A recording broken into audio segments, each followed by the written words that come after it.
You're watching the news with me, Anubhuti Gaur. Let's take a look at what's making headlines.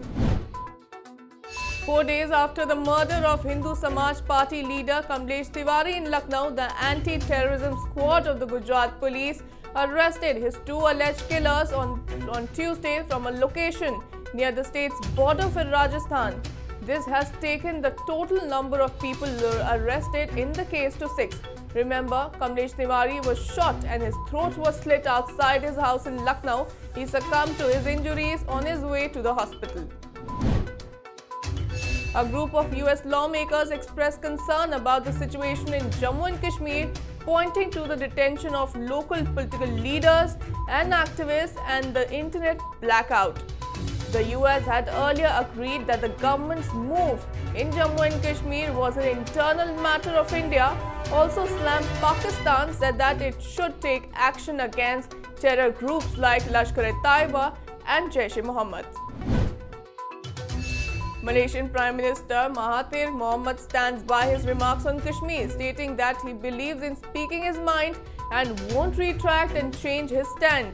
This comes days after the Ministry of External Affairs expressed regret over the Southeast Asian country claiming in the United Nations General Assembly last month that India had invaded and occupied Jammu and Kashmir.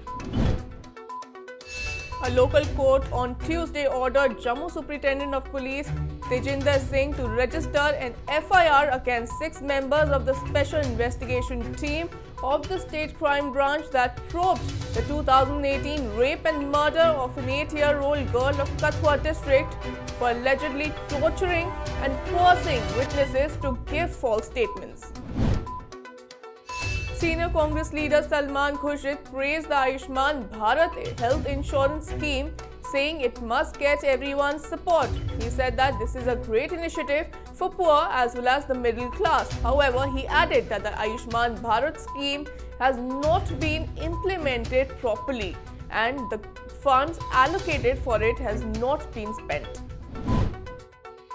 The Brexit was once again thrown into chaos on Tuesday after the UK Parliament first voted to support Boris Johnson's withdrawal deal in the principle, but 10 minutes later rejected his fast-track timetable for passing the necessary legislation.